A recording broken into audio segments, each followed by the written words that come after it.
आप मेरी तरफ से माफ़ी कि मेरे को थोड़ी सी विलम्ब हो गई, क्योंकि मैं मौका निरीक्षण पे गया हुआ था और आपने मेरे को पहले भी नहीं बताया था कि आप लोग आ रहे हो, या ऐसी कोई सूचना नहीं थी। दूसरी, आपकी पहली डिमांड जो खाद की थी, उसमें डीसी साहब के आदेश अनुसार हमारी 3 डिपार्टमेंटों की कमेटी बनी हुई है, जिसमें पैक्स प्रबंधक है, ब्लॉक एग्रीकल्चर ऑफिसर है और हमारे रेवेन्यू के डिपार्टमेंट से हर पैक्स पर एक कमेटी बनी हुई है। तो होता क्या है कि जिस पैक्स में, मान लो कार्यधारणी में पैक्स है आपकी, तो उसी गांव के किसान सबसे पहले आएंगे, उनको पहले ही सूचना मिल जाती है। तो बाकी जितने अपने गांव के एरिया हैं उनको मतलब लिमिटेड ही आते हैं, मान लो 500 कट्टे आए, 700 आए, वो पहले आ जाते हैं। और ये हमारा सिस्टम नहीं है कि हम किसी एक किसान को 1 दें, 2 दें या 3 दें, जो पहले आ गया हमें उसे देना है। तो डीसी साहब ने ये आदेश दिए हैं कि जितने गांव उसके लगते हैं उस पैक्स में, उसको डिवाइड करके ही उस प्रबंधक को टोकन बांटने हैं, ताकि हर गांव के किसानों को वो ये मिल सके। ये नहीं कि एक ही गांव वहाँ आके वो ले रहा है। दूसरी आपने बताई कि वहाँ लाइनों में खड़े रहते हैं, तो ये टोकन सिस्टम के आदेश हैं कि पहले टोकन बटेगा, मान लो 500 कट्टे आए तो 500 टोकन किसानों को मिल जाएंगे और वो लाइन वाइज ही डिस्ट्रीब्यूट होंगे। वहाँ लाइनों में लगने की जरूरत नहीं है। अपना छाँव और पानी का प्रबंधक हम डायरेक्शन दे देंगे कि ये प्रॉब्लम ना हो। दूसरी आपकी मुआवजे की थी, वो आप जो ज्ञापन दोगे वो हम सीएम साहब तक पहुंचा देंगे, जो 23 का। और बाजरे की थी मंडी वाली, इसमें हमने सैंपल भी भिजवाए हैं जो फेल होके आ रहे हैं। जैसे ही ये भी ठीक होगी, हम इसका भी, आप भी जो सैंपल देना चाहते हो कि ये ठीक है, इसका करवाओ, हम इसका तुरंत करवा के, और जैसे ही आदेश मिले एक बार उनको बैठा के आप बात करो। सैंपल फेल होने का कोई कारण को नहीं, ये जो फेयर एवरेज क्वालिटी जो नहीं, आप, मैं भी चाहूँगा पूरे हैं वो, आपके भी 2 कमेटी आ जाए, हम साथ में चलेंगे, उनसे बात करेंगे और आप जो कहोगे वही सैंपल उठाएंगे। एसडीएम साहब, सैंपल फेल होने का ये मतलब मानने गया कि हमारे क्षेत्र में बाजरे की गुणवत्ता सही नहीं है।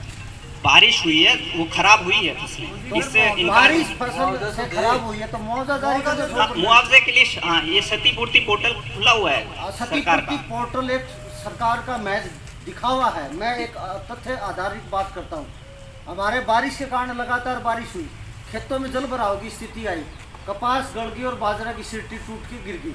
आज मौके पर कौन से गांव में आपने गिरदावरी रिपोर्ट के आधार पर, या मौके पर कौन से गांव में अभी तक प्रक्रिया बढ़ाई, आप तथ्य के साथ रख दो। मैं 5 गाँव में गया हूँ तथ्य के साथ। ये हंसावास कला, हंसावास कुर्द, नांदा की डानी और एक और बांडवा, 4-5 में हमारे तहसीलदार साहब गए हैं।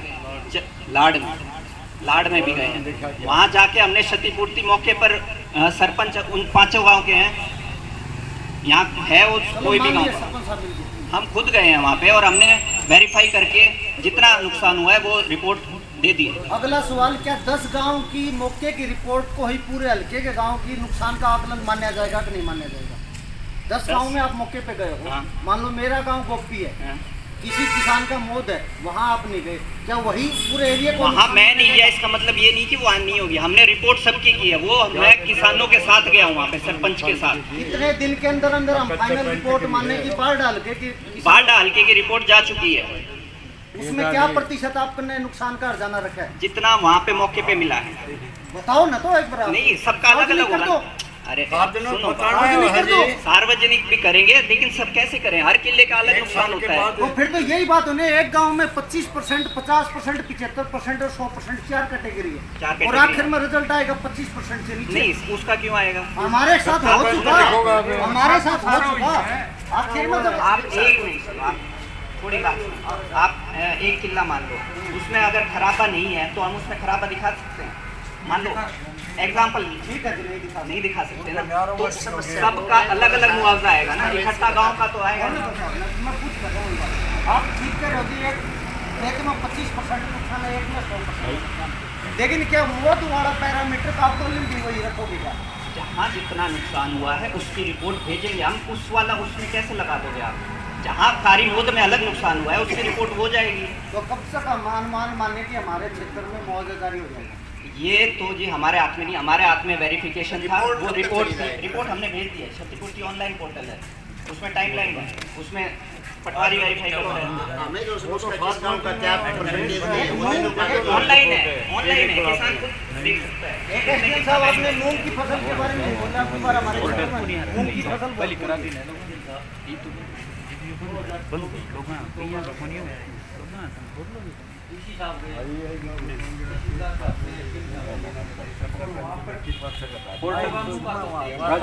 पोर्टल पे सबको होगी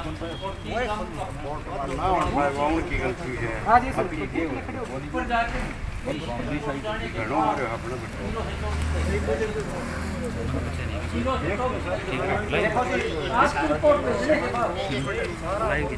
किसान ने लिखा 14 एकड़ पटवारी ने 3349 कानून ने 3349 दिया, सीआरओ ने 3349 दिया, आपने भी 3349 दिया।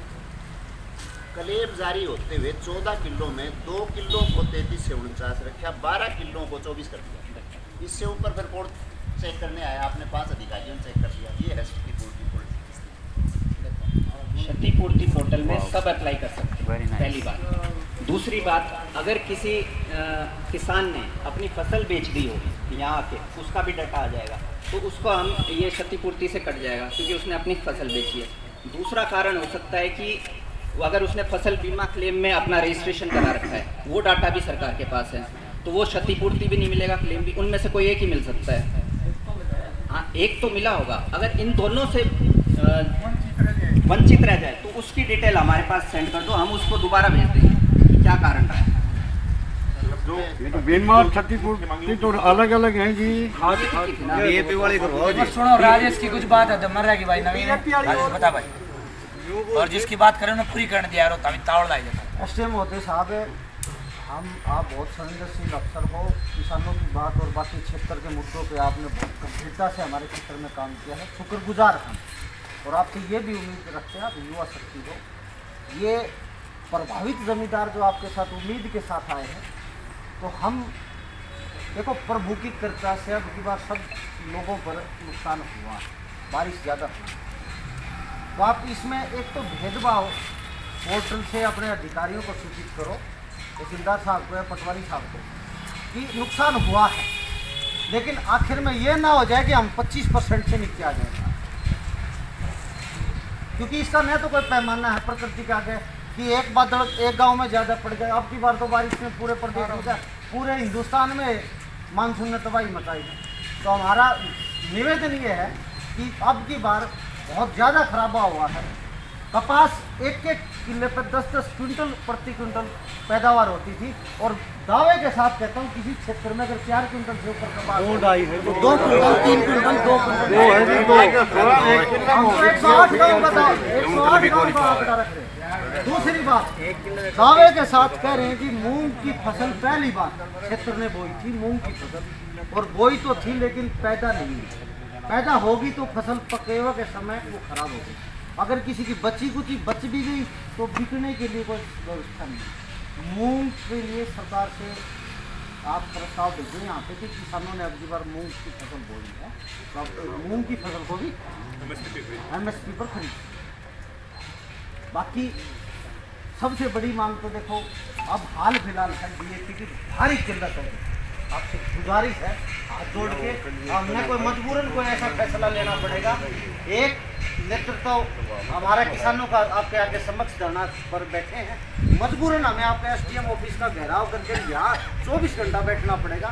हम अपने किसान सभा से बात करके अगला अल्टीमेटम आपको 5 मिनट में दे देंगे। अगर आप अच्छी और सही जवाब अगर हम आपको ठोस आश्वासन पक्का नहीं दे पाए तो हम अगला, आप अगर सहमत हो तो यहाँ पक्का बंदोबस्त करने की व्यवस्था इसकी दफ्तर में हो जाए। सारे किसान सहमत हैं इस बात का? बिल्कुल सहमत। किसानों की मांगे हैं, अब उनकी गंभीरता से आप विचार करो। और बाकी और किसी देखो यहाँ क्षेत्र से देखो सारे किसान बराबरी, किसी ने अपनी कोई बात रखनी हो तो अपने मान सम्मान के साथ खड़े होकर अपना सवाल जवाब ले सकते हैं। अगर किसी ने कोई बात रखनी हो भाई सबकी बात होगी वो तो क्या दे दिया। एक SDM साहब एक बात एक मिनट बाणियन कह जो पदम सिंह ने एक नुकरा दोनों जिला कमीशन खा पूरे बाहर डाल देते हमारी एक बहुत बड़ी बात मैं आपको दोनों जिला बताता हूं। मार ले एक बाणियों खासा पदम सिंह ने आज हाथ ने आज गारंटी के साथ कहता हूँ बाढ़ सोसाइटी में या मौत सोसाइटी में इतनी खाद नहीं मिलेगी इतनी खाद है। लेकिन ये व्यापारी काला बाजारी कर रहे हैं किसान पर 500 400 रुपए का अतिरिक्त बोझ 600 रुपए का एक सल्फर या कोई और प्रोडक्ट दे रहे। तो सरकार इस चीज पर गंभीरता से विचार करे।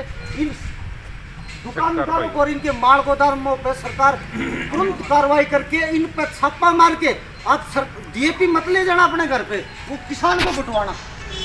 एक ये इस चीज को भी सुनिश्चित करो आप, क्योंकि दुकानदारों के पास स्टॉक है जी और इनसे बिल्कुल बाहर दुकान पे रेट लिखवा जी इतना रुपए का कट्टा है सरकारी खरीदी से ऊपर अगर 400 कट्टा 550 नहीं हो रहा इन पर रेट का बहुत ज्यादा सल्फर 450 रुपया और 10 किलो आओ 600 रुपया होती है 600 रुपए सल्फर है। साथ लेनी पड़ेगी खार मजबूरी ने वो कितनी दुकान प्राइवेट दुकान बुझन लागे 600 रुपया बोले एक बैग 1950 रुपया पड़े जी देख ली वो भाषा भी इसी लिखे आओ उस पर लगा के और हमने तो डीएपी चाहिए, हमने सल्फर चाहिए, तो हमने हमारा खाद देसी खाद एसडीएम साहब के भी साथ एक अब मेरी भी एक डिमांड है आपसे कि जैसे हमारे बाढ़ में 11 वो लगती हैं टैक्स और पीसीसी को मिला, तो अगर आप अपनी तरफ से कोई कमेटी बनाना चाहें इस टैक्स में, हम तो लगा ही रहे हैं प्रशासन की तरफ से, आपकी तरफ से भी 2-3 बंदे आने, क्योंकि आप ये बाद में शिकायतें आती तब तक वो हो लेता है जो हमें मौके पर मिले और उनकी देख रेख में ही हम बैठवाएँ, जो हमें तभी बता देते कोई ये गलती है, ये इसने बांट रहा है, यो पहले टोकन ले रहा है, तो वो सब ना हो। तो ऐसे 2-3 नाम आपके ही हों उस गांव से जो हमारी कमेटी में शामिल हो जाएं, ताकि ये डीएपी का सही बंटवारा हो।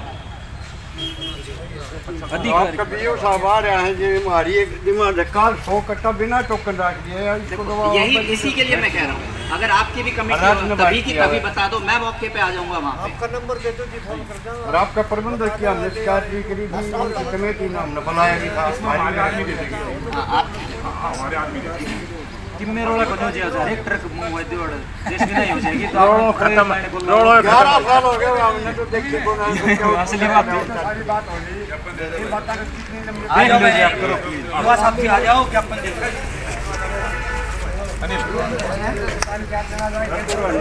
तेरा नंबर कौन है मैं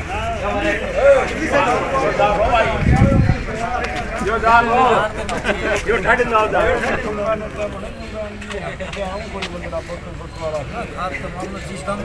और युवा साथी हो जाओ भाई ये नहीं हो